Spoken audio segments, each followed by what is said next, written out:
all these natural disasters have been going on, I fucking love them. I can't get enough of them.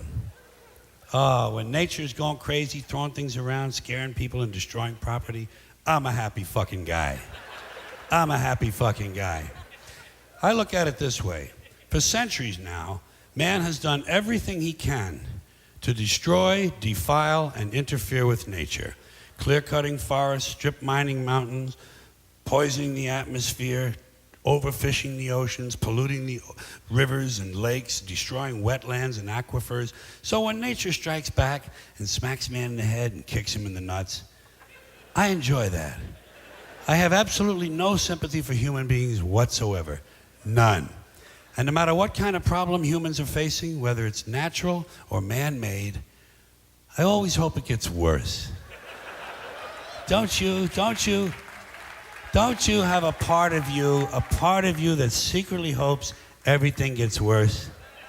When you see a big fire on TV, don't you hope it spreads? Don't you hope it gets completely out of control and burns down 6 counties?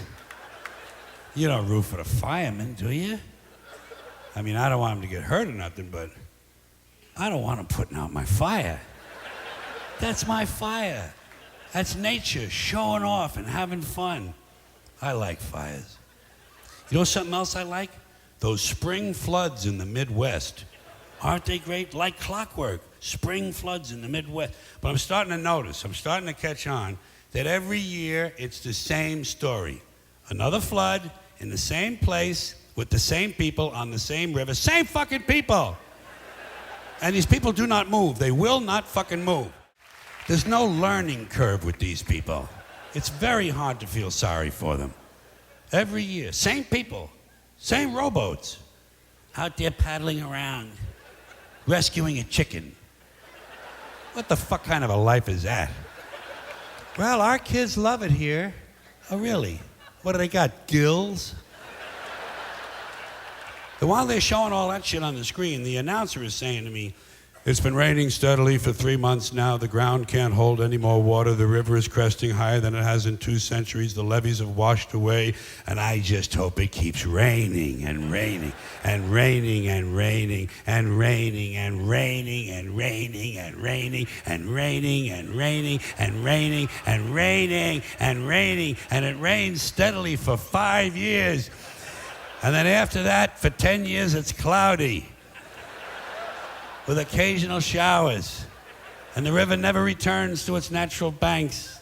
It becomes a completely new river, and the borders of 3 states have to be changed, and all the maps and atlases have to be redrawn and reprinted, and no one's couch ever completely dries out. For years and years, every time they sit down, there's always a little squish. Dan, Linda, come on in, you guys, have a seat. Squish, squish. I like that. I'm an interesting guy.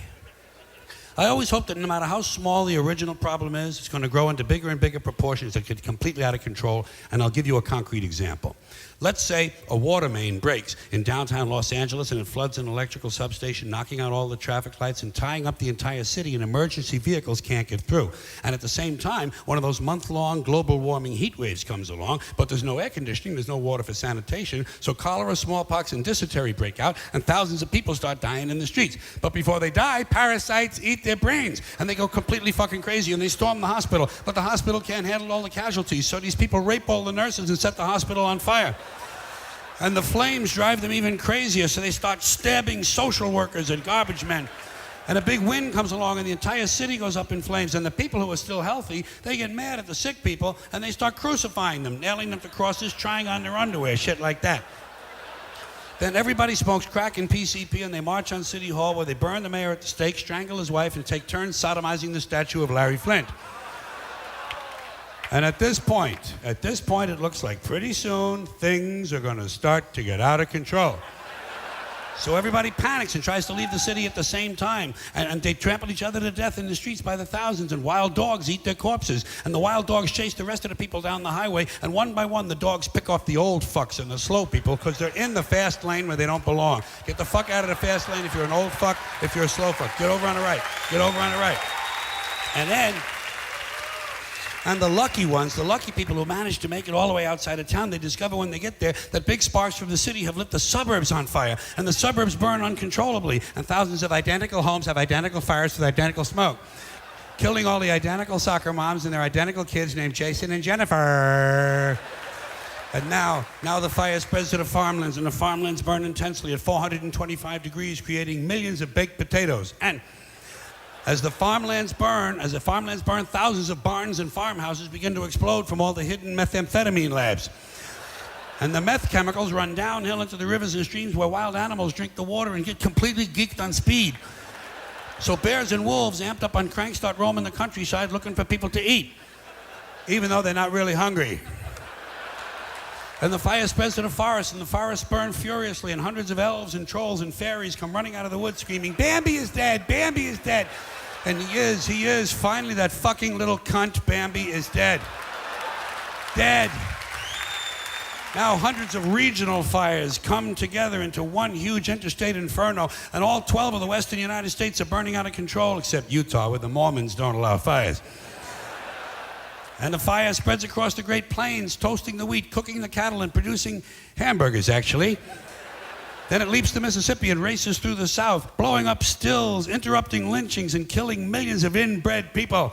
And then it turns northeast and it heads for Washington, D.C., where George Bush can't decide if it's an emergency or not. He can't decide this. He doesn't know. It's hard. Oh, it's hard work. You know? No. Yeah. He can't decide because Dick Cheney is in prison. So instead, he takes a nap. He puts his empty, fucking brainless head down on the little pillow his mother gave him at Christmas time, and he takes a fucking nap. So the fire moves to Philadelphia, but it's a weekend, and Philadelphia's closed on the weekends. So the fire moves to New York City, and the people in New York tell the fire to go fuck itself. Go fuck yourself. Yeah. And it does. Yeah. And it does. So instead, it burns down Long Island and Connecticut, killing all the rich white assholes and completely destroying their evil faggoty golf courses. And while all this is going on, Canada burns to the ground, but nobody notices. And now the entire North American continent is on fire, producing a huge thermal updraft and creating an incendiary cyclonic macro system that forms a hemispheric megastorm, breaking down the molecular structure of the atmosphere and actually changing the laws of nature. Fire and water combine, burning clouds of flaming rain fall upward, gamma rays and solar winds ignite the ionosphere, creating huge clouds of ionized plasma. Bolts of lightning 20 million miles long begin shooting out of the North Pole, and the sky fills up with green shit. And then suddenly, the entire fabric of space-time splits in two. A huge crack in the universe opens, and all the dead people from the past begin falling through. Babe Ruth, Groucho Marx, Davy Crockett, Tiny Tim, Porky Pig, Hitler, Janis Joplin, Alan Ludden, my Uncle Dave, your Uncle Dave. Everybody's Uncle Dave. An endless stream of dead Uncle Daves falling through the crack. And all the dead Uncle Daves gather around a heavenly kitchen table. They light up cigarettes and they begin to talk. They talk about how they never got a break, how their parents didn't love them and their children were ungrateful. They talk about how the government screwed them out of money and they just missed out on a big job. They say the Jews own everything and the blacks get special treatment. And all the hatred and bitterness drips out of these people and forms a big pool of liquid hate. And the pool of liquid hate begins to spin. Round and round it spins, faster and faster. And the faster it spins, the bigger it gets. Faster and faster, bigger and bigger, until the whirling pool of hate is bigger than the entire universe. And then suddenly it explodes into trillions of tiny stars. And every star has a trillion planets. And every planet has a trillion Uncle Daves. And all the Uncle Daves have good jobs, perfect eyesight, and shoes that fit. They have great sex lives and free health care. They understand the internet. Their kids think they're cool, and they all love their neighbors. And every week, without fail, Uncle Dave wins the lottery. Forever and ever, till the end of time, every single Uncle Dave has a winning ticket. And Uncle Dave is finally happy. Now do you see why I like it when nature gets even with humans? Thanks for coming in here tonight.